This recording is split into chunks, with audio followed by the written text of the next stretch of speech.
On the way to Toronto before Shabbat, where my wife and I came to spend Shabbat with the family, as we were approaching on the highway driving Toronto, suddenly we started feeling, smelling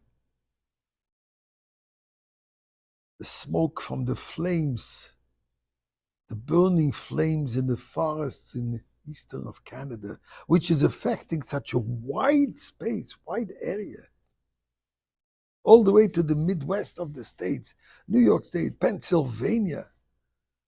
Many places where it's dangerous, the people were told to stay in-house, inside, because the flames, the smoke is dangerous for the breeding adults and youngsters. As the cynics say, Trump didn't put a tariff on this Canadian export, so it's exported in huge flames, so to say. I was thinking, is flame only destructive? And especially these days when we're thinking of the burning of the Beis Hamikdash, the 9 days of mourning, of the destruction of the temple, is there anything positive? Let's look at it soon. But before we do that, let's say passionately, flame, our inner flame.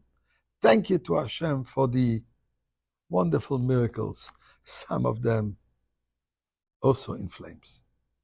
מזמור לסויד אוריל, אדוני כל ארץ עיבדוס, אדוני בשמחה. בואי לפונו ברנונו דוק, אדוני אלוהים הוא אסונו ולא אנחנו מבצע מריסוי. בואי ישור בסויד אחד צרויסי בסילה, הוידו לבחו שמוי. כי טוב אדוני לעולם חסדוי וידוי ובודוי אמונה סוי.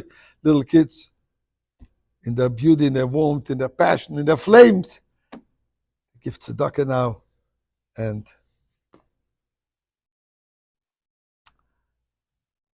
positive dimensions of flames. Interesting.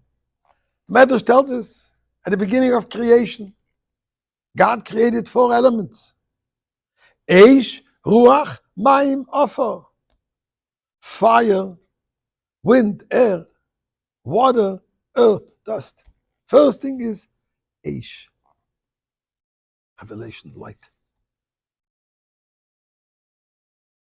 Look a little further. Saturday night, the first Saturday night, God tells Adam Rishon, time to do Havdalah, and he shows him how to make fire from 2 stones. Reason for Havdalah. When it comes the time to take the Jewish people out of exile, God reveals himself to Moshe Rabbeinu. How? You know it. The burning bush. That fire which doesn't consume the bush. The fire by which Moshe Rabbeinu is taking the Jewish people out of exile. And then we come to the desert. And we're getting ready to receive the Torah. How is the Torah given? How are the 10 Commandments given? How is God revealing himself to the entire world? Flaming fires and smoke. The entire mountain is enveloped in flames and smoke. Fire. Let's continue a little bit. Now we build the Mishkan, the temple for God. The Mizbeach, 2 of them. The offerings. The sacrifices that are being offered, they all have to be consumed in fire. But where is the original fire coming from? Descending from heaven onto the altar. And it keeps on burning eternally. There's also the inner fire, the inside, the Mizbeach HaZahav, for the incense. There's outer fire, there is inner fire. That's not all. Menorah, Chanukah. The Yom Tov of Chanukah, the eternal holiday, is all about fire. In fact, the menorah, when God told Moshe Rabbeinu to make the menorah, he said he has difficulties how to do it. What did God tell him? Take a block of gold and throw it into the fire, and the menorah came out of it. Same thing, the machatzis hashekel, the half a coin, which represents our total oneness with God.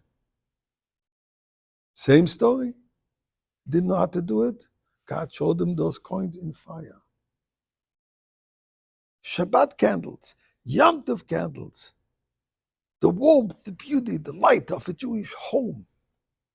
All fire. Ner mitzvah v'Torah or, we are told. Ner mitzvah, the candle is the mitzvah, and Torah is the light. That's a positive dimension of fire. We have to light our inner fire, our inner passion, our soul on fire, as the expression goes. And Mirzi Hashem, we're going to merit any second. As it says, the third Beis Hamikdash will come down in fire and a flame. So please God, we want to have that fire. We want to have that flame. We want to have already the Beis Hamikdash and celebrate the ultimate oneness, the ultimate revelation of you, God, in